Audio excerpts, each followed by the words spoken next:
G'day to all my friends and family, and welcome to this episode of all that I have learned from Anthony Robbins over the years. This is episode number 13 of 50 or so vlogs that I plan to do. And what I'd love to do is to take all that I've learned over the years, and as I've mentioned in some of the other videos, but for those who haven't watched the other videos, I'll just take an opportunity just to refresh some of the background that I have in terms of personal development. Just recently I went to an Anthony Robbins UPW, and UPW means Unleash the Power Within, and it's a 4-day immersive, high intensity seminar with around 9,000 people from about 70 countries throughout the world. It was held here in Sydney down at Homebush at the Kudos Arena, and they were long days, early starts, late finishes, with lots of activity, lots of dancing, lots of reflection, and a very, very deep sort of experience where you get to understand what makes you think and what makes you operate and what makes you tick, and also helps you with understanding the people around you as well. And one of the exercises that Anthony Robbins went through was he went through and detailed what the 6 primary human needs are. The first 4 relate to your personality, and the last 2 are more spiritual in their nature. And Anthony Robbins said something really profound, and it's something that really struck me, and it struck a chord with me, where he says that if you're able to understand what the top 2 needs are of other people and of yourself,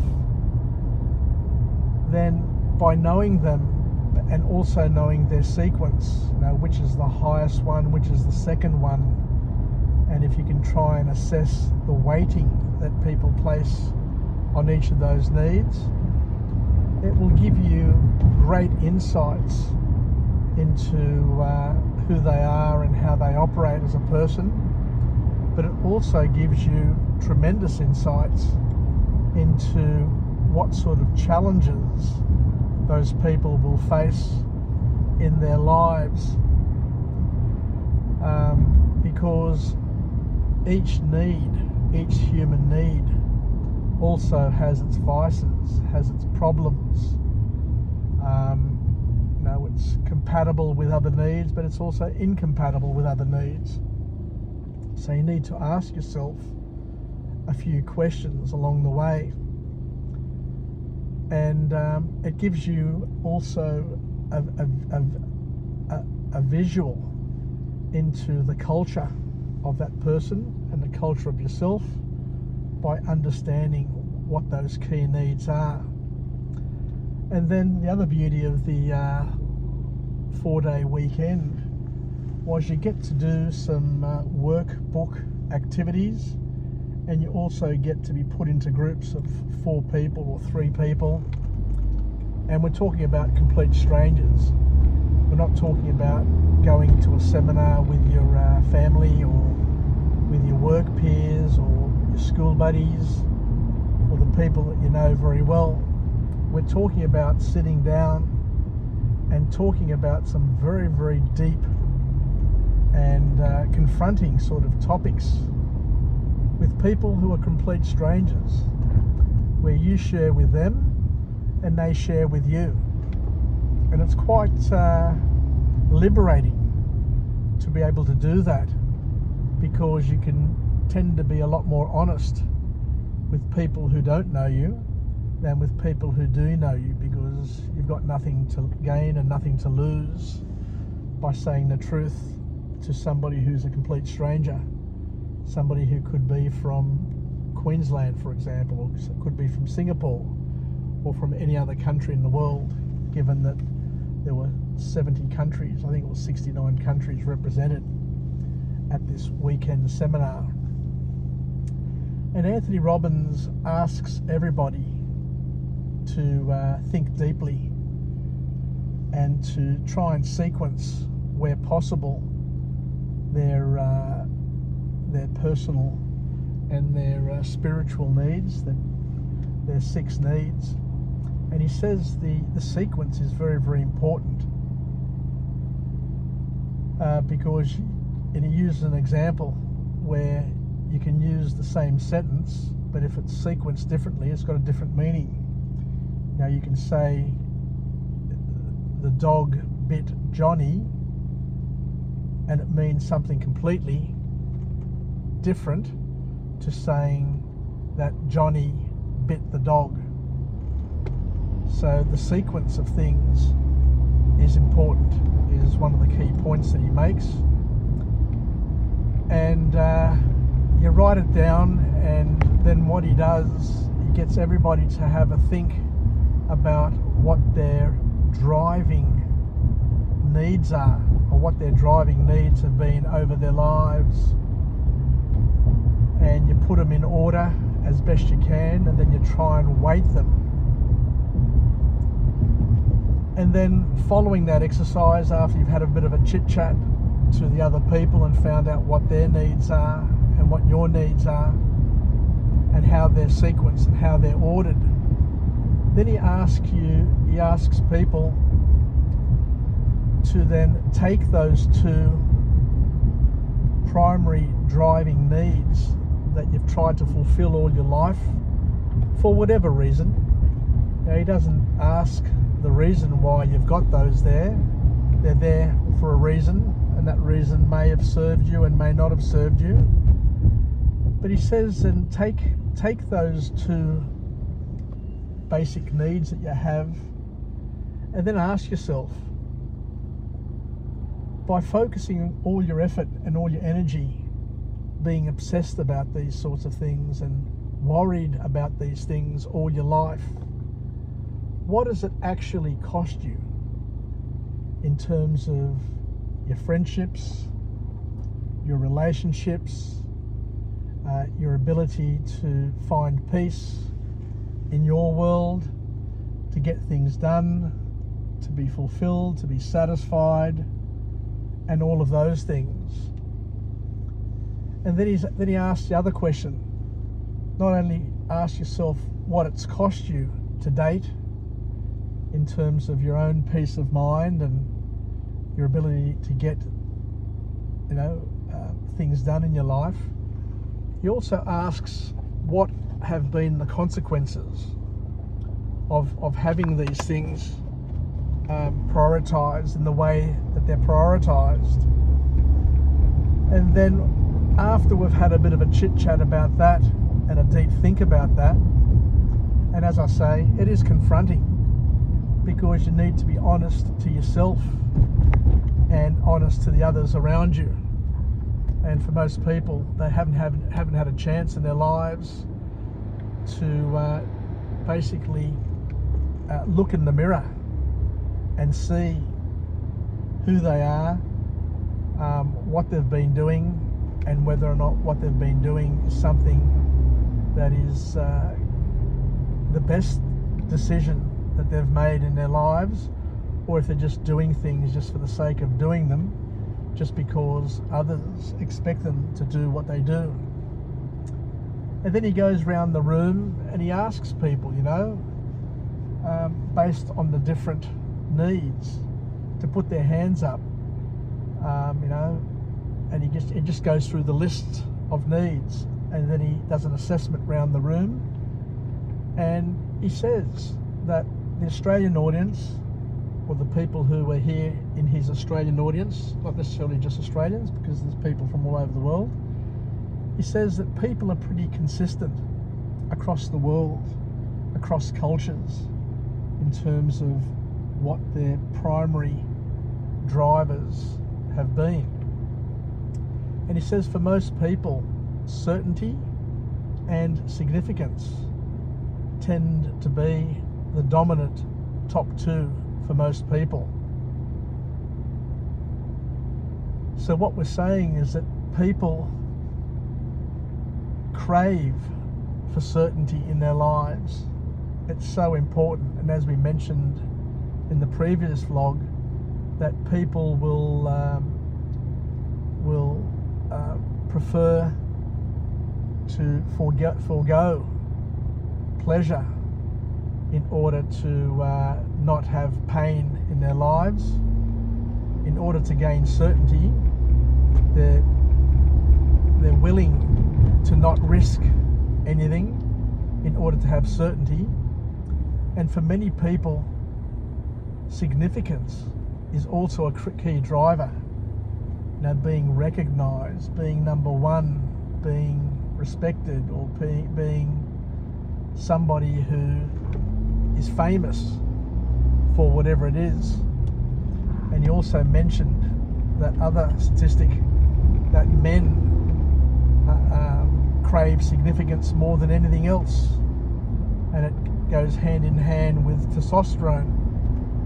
And for men, they'll actually destroy their lives in order to maintain that significance. And we discussed how we've got tools of significance and toys.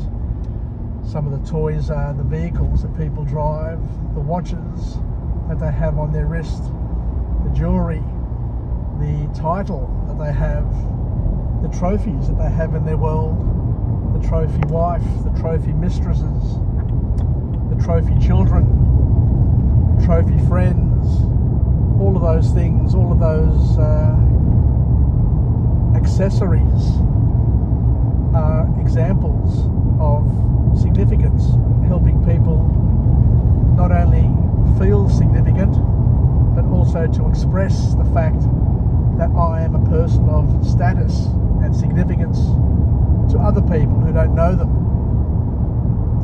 The people will have the flash car, which announces, I have arrived, wherever they go. But I also remember many years ago, not necessarily at this seminar with Anthony Robbins, but back in 1994, where Anthony Robbins said that you don't need significance from other people. You don't need to be groomed and what's the word I'm looking for? Stroked. You don't need the stroking all the time. You can give yourself stroking in terms of your significance. You don't need it from third parties. And these days with social media, there are people who make a career out of being influencers and showing up on a daily basis to be stroked, to be liked, and to have all the comments so that they can feel significant.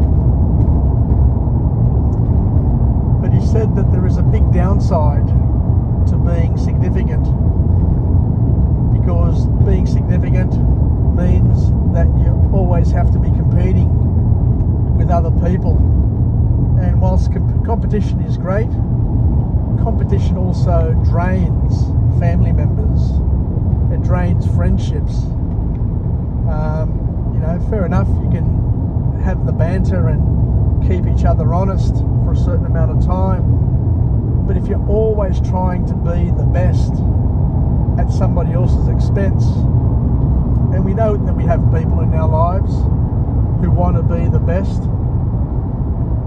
and the way you become the best is either you keep on trying and keep on doing more and more and more. You either fake it so that you can appear to be better and to be happy and to be a high achiever, or you can just destroy everybody else around you so that they don't get to achieve their successes and their achievements so that you can achieve yours. A lot of times this happens within the corporate world, where people undermine each other and damage each other along the way. So he talks about the fact that, if you want to be certain, it's going to hold you back, because we're living in a world, as we mentioned yesterday, we're living in a world that's constantly changing. Marie Forleo says that what is more important than certainty and perfection is progress, because you're never ever going to have certainty and perfection for very long in your life, because as soon as you start feeling comfortable with the certainty and perfection in your life, then life's going to change. Something's going to happen. Life just happens, and it just destroys your certainty, and you need to try and then build your next hit of certainty.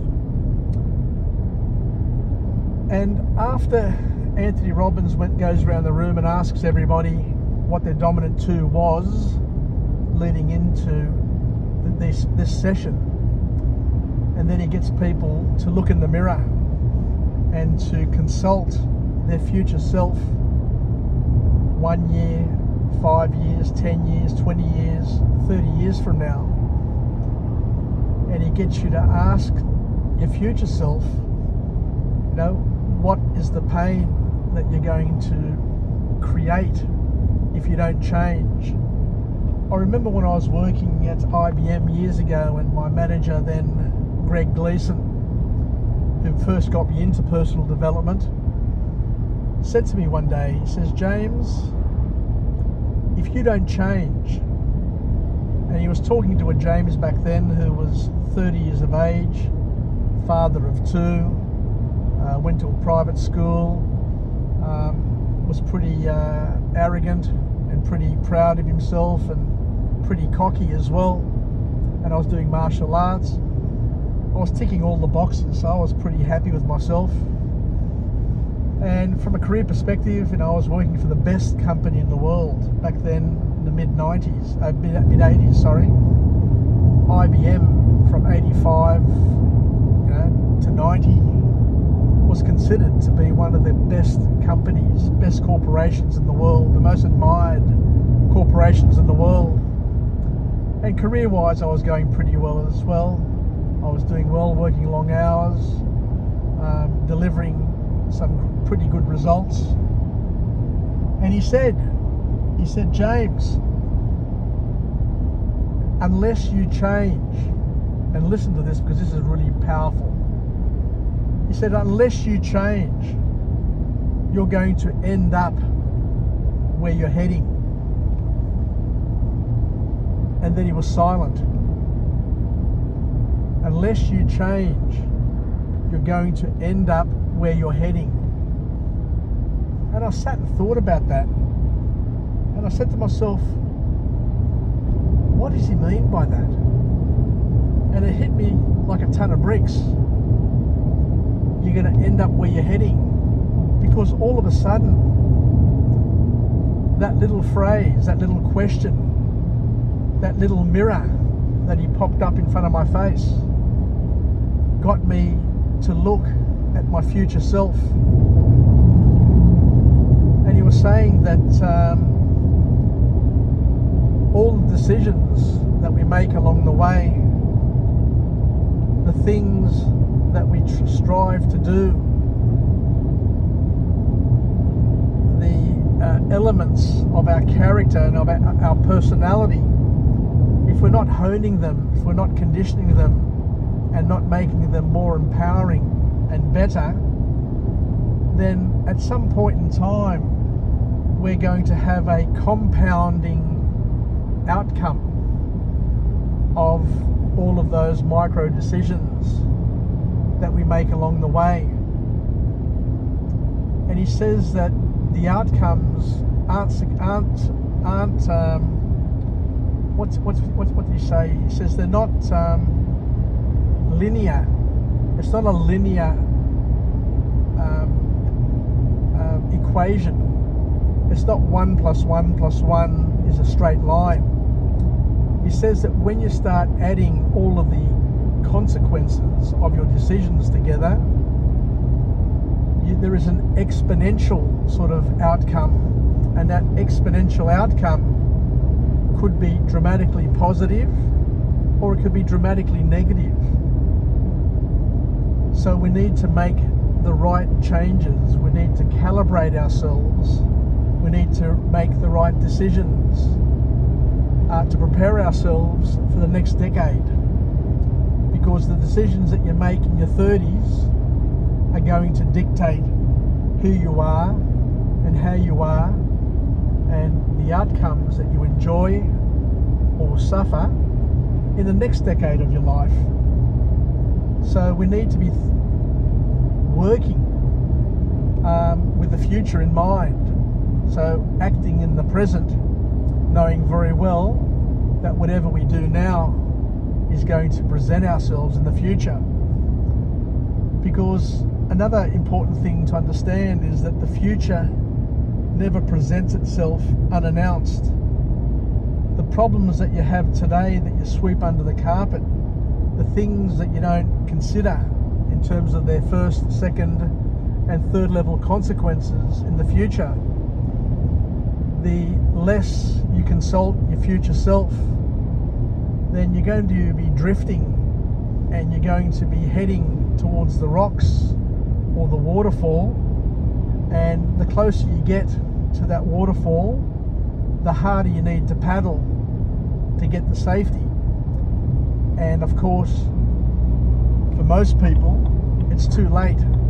They get to the point where their health, their relationships, their career, all of those things are impacted, because all of the things in our life springboard off each other. We need to take a holistic approach at our life, a holistic approach at the decisions that we make, and of course to understand that you can't have everything at the same time, but you can have everything over time as long as you're doing the right homework along the way so that you can get there. So Anthony Robbins then talks to the audience and he says that we need to resequence our key needs, our key human needs, to get us to be focusing on the most important things in our lives, the things that are going to give us the best return on our investment. And he says that when people get to look at their future self and look at the first, second and third level consequences and the pain and suffering that it's caused them and it's caused others in the future, or potentially in the future, then most people find themselves realigning and resequencing and recalibrating their basic needs, their basic driving needs, and they focus on love and growth and contribution as being the most important things in their life, rather than certainty, because they know that if you want to be certain, then you're never going to get started. If you want to be significant, then you're going to be destroying other people. You're going to be wiring yourself for pain. Because perfectionists have a big problem. And the big problem that perfectionists have is that they've wired themselves for pain. And as Anthony Robbins says time and time again, we live in an imperfect world. The more you do, the more problems you're going to have. The more money you have, the more challenges you're going to face. The more issues that you sweep under the carpet, the more problems you're going to have tomorrow. And being a billionaire doesn't mean you go to sleep at night and you don't have any problems. You're having more problems than everybody else. But thankfully you may have people who can help you solve those problems, but you're never ever going to be without problems. The only time Anthony Robbins says that you're going to enjoy an existence without problems is when you die. Problems are a sign of life, and the more problems you have, the more you're living.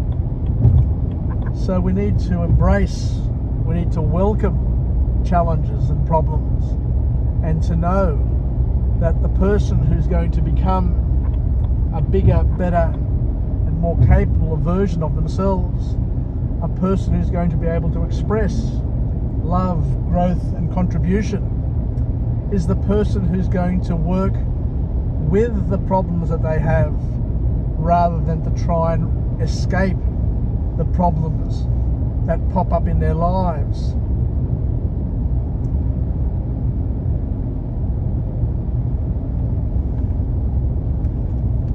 So the beauty of that little session that we had with Anthony Robbins is we got to do some deep thinking and some very, very powerful reflection. And then Anthony Robbins says that we need to change, and you can change in a heartbeat. Don't fear change, because life is a sequence, a continual sequence of changes. So we just got to do the most we can and enjoy change whenever it comes our way. And we need to develop some sort of mantra that we can associate and allow us to enjoy the changes that we have in our lives. And we need to be able to connect certain things, associate certain things when we're in certain states. So that's why whenever you see somebody, especially a sports person, and recently I went to the grand final and I saw Nathan Cleary score that winning try, and after he scored that winning try, he slammed the ball down and he grabbed his hand and he slapped it on his chest, and I think he says, "I am the man." And he says that what you do when you're in a peak state is very, very important and critical, because what it does is it allows you to anchor that peak state. It allocates and associates deep emotion with the state, and by doing it, it allows you to relive that state and to leverage that particular state. So we need, and this is a very important point, we need to celebrate and to express immense joy when we have those moments in our lives. The problem that most people have is that they live life in a listless, lifeless way. They don't have any emotion. They don't express any emotion. They don't express any emotion in terms of the good times in their life. They hold back. They're conservative. But also they don't express emotion when they're having bad times in their life. So they don't express the ups, the downs. They can't feel the ups and the downs. And we need to understand that life is all about ups and downs. And if you don't experience it, if you don't enjoy it, if you can't express it and feel it, then you're missing out on life. Just recently, the other day, I went to a funeral. It was a very, very sad very, very sad story, where this young woman, 34 years of age, succumbed to breast cancer. And I was at the funeral there, and I knew this was going to happen, because back in 94, 95, I went to Anthony Robbins, and once again I learned back then that once you go to a seminar like the UPW, where you have some significant ups and significant downs, Anthony Robbins G's you up to get very, very excited, and he also gets people G'd up in terms of the pain that they feel as well for things that have happened in their lives. So you go from one end of the spectrum to the other. So you're able to hit your peaks, peak high and peak lows. And by hitting these peaks, what you basically do is you're recalibrating your sensitivities. And the same thing happened to me. So I went to the funeral, and I was respectful, and everything was going really, really well, until the moment came to go and give the condolences to the family and to go past the coffin and say that final goodbye. And that's where I went, and I absolutely broke down. I was sobbing, I was bawling. It was just, I was just uncontrollably emotional. So much so that the mother of the girl, the woman who passed away, was consoling me, was hugging me and giving me comfort, as opposed to me giving her comfort at the toughest time of her life. But I guess she also probably felt that I was expressing her feelings in public because I could. And as I say, I've not always been a crier, but as we get older, some things just get triggered, and it's good to be able to express yourself. And kids do it all the time. You'll have kids laughing and carrying on, and then crying and bawling their eyes out the next minute, and they just go on the roller coaster of emotion throughout their lives. So once again, a very, very powerful lesson. So we need to have, I guess, more fun in our lives. We need to embrace, we need to own our feelings, the authentic feelings, as and when they present themselves, rather than to hide them or to shield them or to protect ourselves from them. Because if you don't feel it in the moment, then you're robbing yourself of life. You're robbing yourself of an authentic life. So we need to be open and honest with ourselves. We need to engage our five senses and to try and peak those senses. You know, instead of having a 6 out of 10 sensation, make it an 8 out of 10. Do something that'll get you even more attuned to your feelings and your body. And Anthony Robbins then goes on to say that the reason why we learn more in the first 12 years of our lives, and we have a huge learning cycle in the first year, let alone the first 12 years. So we have a huge learning event in the first 12 months. Then we have another one in the first 12 years. And then we become teenagers and we become boring. We become unemotional. We become unconnected. We become independent. And we just lose something because we lose tune. We lose connection to our emotions to a certain extent. We lose the way. We lose our way of having fun. I've got my sister-in-law here from Greece, Elpida, and I tell her every time I come back to Australia, every time I get on the plane and come back to Australia from Greece and get out at Kingsford Smith Airport here at Mascot, the first thing I notice when I land in Australia is the lack of laughter.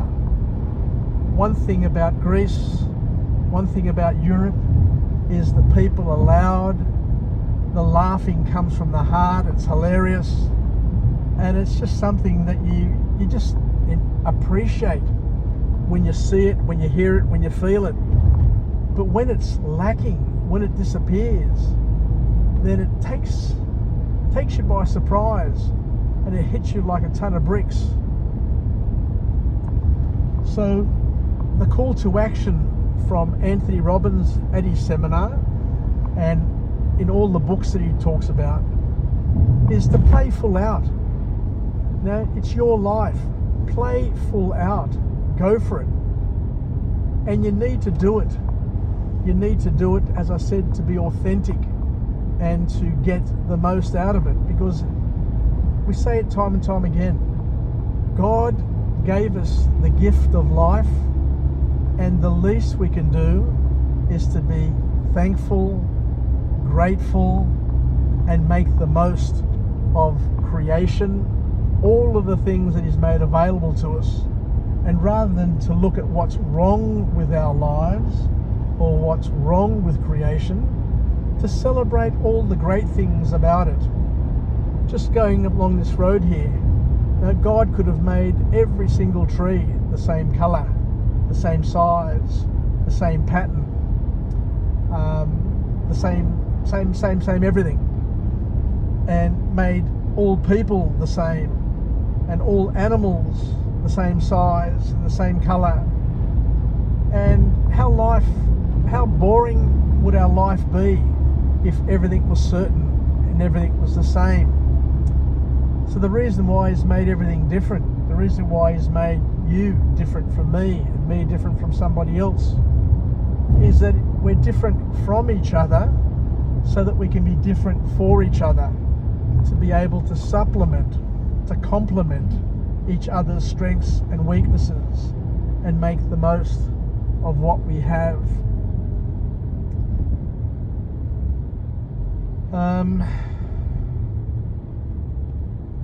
Let me just pull over here for a second and just get my breath.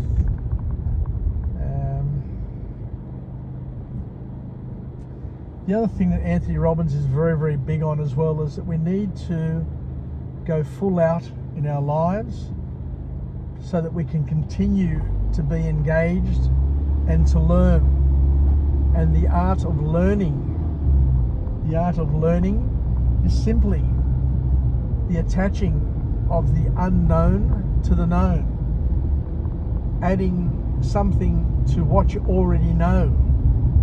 Because the more you learn, the more you're capable of learning. The more you know, the more you're capable of knowing.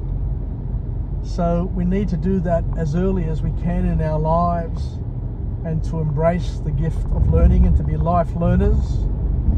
And Anthony Robbins says that yes, by all means, get a academic education, because that will give you a job, give you a career, put food on your table. But you need to be a self-learner. You need to educate yourself, because educating yourself will make you rich, will take you places where you never thought possible, will take you places that a school won't take you. And we need to not fight life, but to go with it. By all means, have an open mind, but have a guarded mind, because there are lots of people out there who have different opinions, have different negative thoughts, have grown up differently, maybe not in a good environment, and are not a good influence on us. And if you're too open and too soft and too pliable, then Anthony Robbins says that what will eventually happen if you're hanging out with the wrong people, reading the wrong books, watching the wrong YouTube channels, going down the wrong rabbit holes, eventually what will happen is that you'll become the average of all of that you do. And if you don't guard your mind and have a mind which is too open and too flexible, it'll end up becoming the rubbish tip for everybody else's garbage. So be careful, be guarded with what you allow to go into your mind. By all means, be open-hearted, but from a mind's perspective, you need to protect your mind, protect your brain, and feed it the right thing, the right things. And as we said, not to go through life fighting life, because if you fight life, it'll fight you back. But going with the flow of life, but learning to swim with the current and then across the current to get out of the current that is taking you the wrong way, and then to swim back around where there's no current to go in the direction where you need to go. And to try it, have a go. Don't be worried about having a go. So I think I'll leave it there. So thank you very much for joining me on this episode of all that I've learned from Anthony Robbins over the years. I look forward to coming to you again from a different place with a different message of empowerment, where we can learn something new to add to the significant inventory of life lessons and life hacks that we've already got in our lives, and to learn to be curious. One of the big lessons from Anthony Robbins is that we need to be curious. What is happening? Why is it happening? Why are they saying that? And to try and understand the other person in order to be understood, to listen for clues, to figure out what makes them tick, and to rewire, where possible, our